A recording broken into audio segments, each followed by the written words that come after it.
Science. Hi, I'm Dr. Gargi Roy Goswami, an interdisciplinary oral healthcare professional, a geneticist and a general dentist by profession, and a scientist by heart. And as usual, with prayers to my father and gratitude to him, let me just jump into research grants.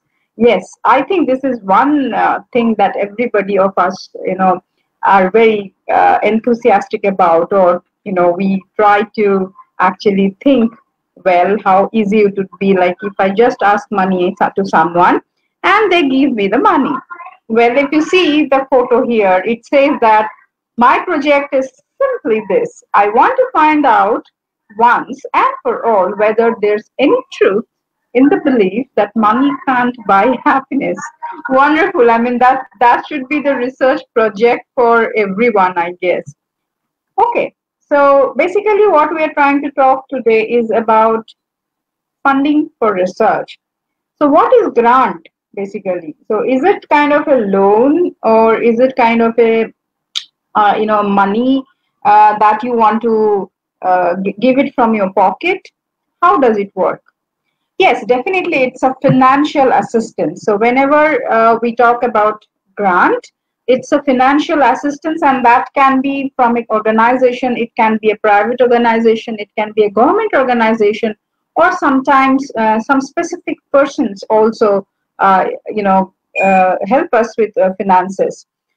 Here we have difference little bit with kind of the grant and the loan that we talk about. So grant is something where we don't have to pay the money back. I'll tell you different advantages at the end. But like for example, there are certain types of grants. There are many types of grants. Okay, like for example, I put up a chart if you see on the right hand side. I hope it's visible to you all. And if you see that this particular types of grants may be in different ways. I'm here. One more thing I want to tell you is that today what I'm talking about is not only about academic grants that we apply for at the institutional level, but I'm talking about grants. I'm covering those things also, where we go out to the world who have money and ask them money so that we can do good science and bring something to the society, build up something and bring to the society. Okay, so for example, you might have heard about student grant, or say there can be small business grant. There are many types, okay, project grants. And we are focused on to research grant definitely as of today's, like what we will be discussing. So, like there are little differences between these types of grants, okay? Because when we talk about small business grant, obviously it is not similar to when we talk about research grant, academic research grant. That's very obvious. So, for example, student grants or travel grants, right? Even not only students, but for specific purposes, people actually go out, travel to different countries, and they get financial assistance from different organizations, government bodies, institutions, and so on and so forth. Okay, so let me just get going with this. Coming to a very important part is how to write a grant proposal. I remember we just did a few days back, we did a little poll in the group, right?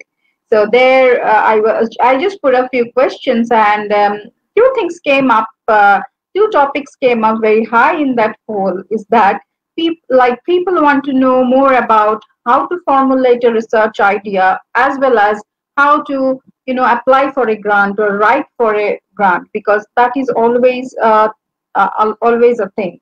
So well, so obviously I'll start with the most important and simple thing, is that title of your grant. So the title of your grant is very important. So for example, it should be meaningful and short. It should be meaningful and short, because when you are trying to write a title, it should deliver the purpose. I think it's going good. So let me just tell that coming to the title, yes, it should be meaningful and short. Second is the introduction. So what is introduction? So when you write introduction, definitely there should be the motivation of the research in that. Particularly the description of basic facts and importance of the research area should be included in introduction part. All right. So third is the problem statement. Very, very important. Because if we don't know what we are going to solve, then then what we are trying to write the proposal or going to ask for money. So problem statement is very, very important to address. So main thing in that is to write about what problem are we trying to solve. And next comes objectives. So we have to list the goals to be achieved, because why at all this research is needed? That is one question I'm going to ask myself. So if I can answer that, then those are my objectives. I want to achieve that. All right. Now, coming to the different other areas in a grant proposal is definitely literature review. So even before you start writing a proposal, it's very important that we should go back and see what has been done, what the world has been behind the same thing that you are trying to write or you are trying to propose. So it is very important to know what have been done by others. So that is very, very important. And next is okay, now you have a list of goals. You have a list of objectives to achieve.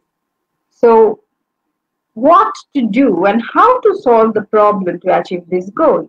This is what is nothing but what we mention as research methodology. So research methodology is basically which method to be used, like if I'm doing a case study or a survey, what kind of model is that?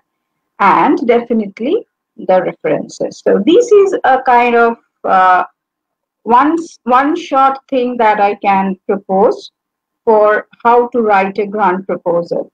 Title writing, that is, should be meaningful and short. Your introduction part should include the basic facts and the importance of the research area. Basically, like for example, what is your research area, to be very straight.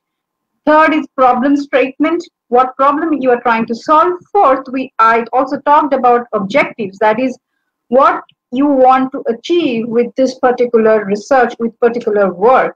And then definitely we will go back and see what the world has done in the same area that I'm trying to talk about, and how to do and what to do and how to solve the problem statement that we have addressed. That is nothing but research methodology. And definitely we will have to follow guidelines and pinpointedly note down the references, because that is very important, because we are referring someone's work, maybe we are taking some ideas, we are getting some more knowledge, and we are just coming up with all those things together, we are coming up with something of our own.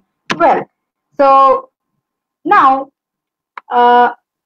there is a difference between a grant proposal, which I said right now, and a research grant. Okay, so how to write a research grant. So that one which I just told here, that how to write a grant proposal, is basically when we talk about at the institutional level. But as I said in this discussion, I will also touch upon like if you think that your research is very potential and you really want to take it forward and come up with some commercial product. Okay, so in those cases, how to do this step by step is very, very important. It's almost similar, but there is a very thin line of the demarcation. So the most important things or the essentials before you start writing a grant is first and foremost to identify your sponsor.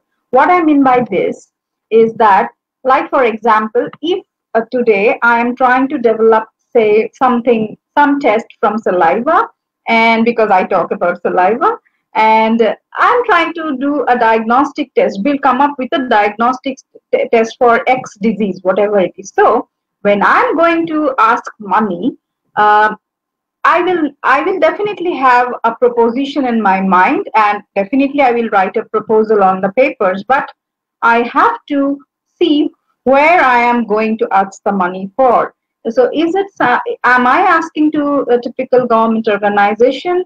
Am I asking to some authoritative bodies related to the government as well as semi-government? Or am I trying to get some international collaboration? So these people are the sponsors, or is it just like that it's my own money and I'm putting it? I mean that's not possible always, and that's not a good way to do basically.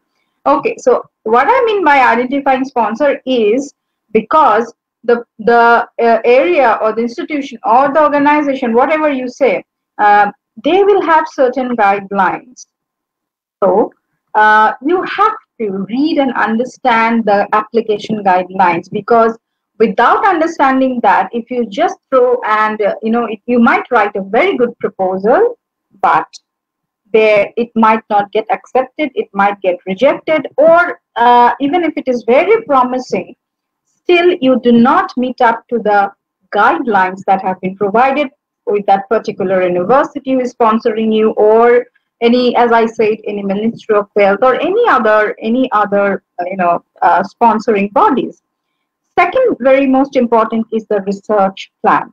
So here, you have to have a plan. Like just we write a research proposal for academic purposes. Here also, you will have to have a plan.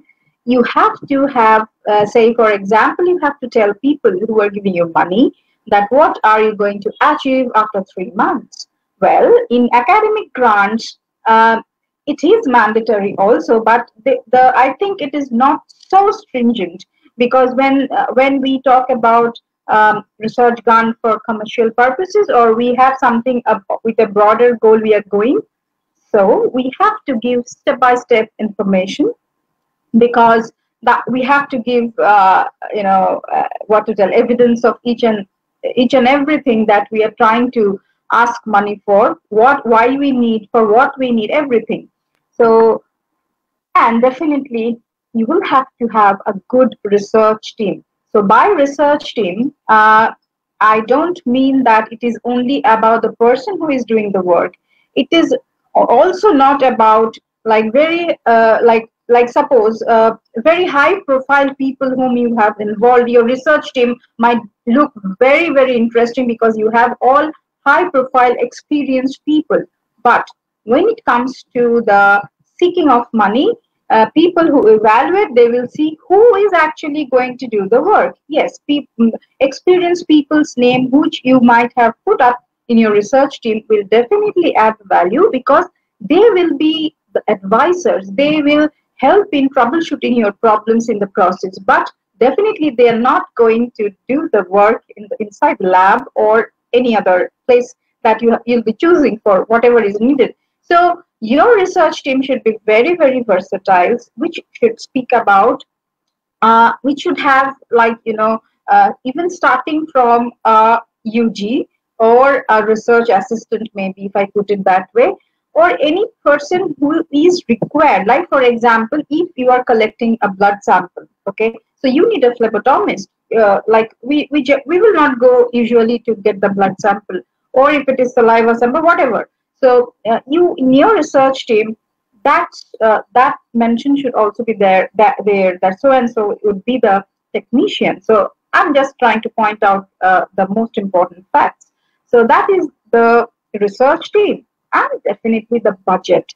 Very, very important. Well, in any grant, any proposal, in any research, or in everything, we have to look out for money, and we have to have a plan. So that's budget. So budget will include your consumables. Or if you want to trying to buy some, instruments, but that would be fixed cost. These are called as fixed cost and variables. So fixed cost is something like you will not buy a microscope every now and then, right? or you will not buy, say, a spectrophotometer every now and then. But you will buy, you will have to buy, if you're doing, say, ELISA, you will have to buy those plates, you will have to buy the kits. So these are consumables, epi drops, all those gloves, etc., etc. So all your budget plan, your must have all these small things also. Also, this applies to any grant, okay, whether it is for academic purpose or for developing a commercial product purpose. So this is applicable everywhere. So your budget plan, the way you plan your budget, the strong would be your proposal. So it's very, very interrelated, because I'll tell you why I'm telling this. I'll come to that. So budget plan also will include consultancies. Like, for example, you have put a very big short person's name in your research team. So, and you have put it as advisor. So maybe initially you don't have to pay money because he or she agrees for honorary services, but it will not be forever, right? And that is not correct. So everybody has the right to get something back for their valuable advice. So that means what? You're taking consultancy. It may be a person, it may be any other company, and so on and so forth. So your budget plan should also include all those details. So it is not only, I'm telling that it is not only for the commercial purpose grant, but for academic grants also. Because if you plan your budget very well, you will be very confident to defend, when you go to present your proposal, when you really go and bargain to ask money. So you know how much you need. If you don't have a proper budget, and if you don't know how much you need, then how you will ask? It's not about the amount that sponsor body shows you. Okay, I'll give you 50 lakhs. You will be very happy. Oh, I will get 50 lakhs. That doesn't happen. Because for a small work, you just cannot go and ask 50 lakhs, because the evaluators are more experts than like the applicant, obviously. And there will be many rounds of evaluation that goes on. So I think many of us are very much aware of it. So, okay, now coming to a very interesting point, or I'll show some points where many of us, get frustrated. Why my grant proposal failed? So there are certain reasons why grant proposals fail. First one, as I say, the objective, to write out the goal. So your objective should have practical feasibility. It should not be too broad, or it not be too ambitious. For example, suppose if I tell, I want to do a study with saliva, collecting saliva from India, Sri Lanka, Bangladesh. I will do 5,000 people's analysis. This is my first grant, okay? This is my first proposal, maybe. And I put up something like this. So that's too ambitious. I have to definitely first talk about a small population, right? So that is what I mean by too broad or too ambitious objective. So that's one of the biggest reason of failure of grant proposals. And if your objectives do not reflect the problem statement, or it differs from the study title. For example, you write that you want to do, you want to study, you want to find some genetic polymorphisms in your local, say pertaining to dental caries in your population, maybe the regional population, or maybe a handful of people. That is what is your title maybe, but your objectives really don't reflect that, because you might have written something else there. So you have to be very careful. Objective is very, very important, because that is the goal that you are going to achieve with your work. And if definitely there is less or no literature review, well, that doesn't happen that there is no literature review, but many a times in a hurry-burry, we tend to read just few papers, and we just claim that, okay, ours is the best and this is what we are coming up. Don't do that. At least go thoroughly from whatever corners you can get, because information is out there. There is no scarcity of information. There is so much of information. So it's very good to retrieve more and more before you really put in your effort and time and energy to write a proposal even. And yes, if you do not have information on the methodology, if you have inadequate information on the methodology, again, because of this reason also grant proposals fail, because you will not have an idea of the budget, how much it costs. Like for example, if you do not know how much would be the cost of a reaction for, I'll just put it very straight, for a PCR, that is polymerase chain reaction. If I don't know this, I don't have to know pinpointedly, but if I really don't understand what is PCR and how complicated or how simple it is, then I will not be able to formulate a proper budget. So inadequate information on methodology. And also about it, this also includes about not the technical aspects, but also the research methodology. So that is also important. And inappropriate time frame and schedule of activities. That is also why grant proposals fail. It should not be too small, too big. It should be somewhere in between. And yes, if there is no justification for budget. So that is one thing which I am stressing on every time, if you see, because that is very, very important. If you are asking too much, then definitely you are not going to get. Even if you're asking too little, then people will see you with a question mark, like, okay, this is a good proposal, but why this person asks so less money? So does he have other grants? So then why he have come here? So many questions, many whys creeps up in the evaluator's mind. So you must work on the budget part very well. So these are the reasons why generally grant proposals may fail. Well, there are certain advantages. As with everything, there are disadvantages too. Now, we all know that, like for example, with grants, the best part is it is not a loan. You never have to pay it back. You just have to take the money and utilize it properly and do the work. And you will not lose any control over your company or organization or institution. Like even if you fail at times, then there is no loss. You just have to give explanation. I'm making it very simple actually. So, and the most, yes, there are few disadvantages as I was saying. Yes, the first thing is that you need to find out one sponsor that suits you, okay? That's very important. Identifying the funding body is very important, which is not very easy task. And also, as you know, that whether it is for institutions or organizations or companies or individual researchers, the competition is very, very fierce. So many other people like you are running behind that money. And any grant doesn't cover 100% of the cost. Mostly it doesn't cover the whole cost. So definitely you will have to use a little bit of your previously, saved funds, or you might try for other funding things, or you might have to put a little bit of your own money sometimes to get that work going. So also the grants are generally not awarded for projects which have already begun. So in the middle of the project, if you think that you are getting stuck because of the money, then it is very difficult, and most of the time you really don't get a grant in a running project. So, but yes, there are exceptions, but this is the general thing I'm telling.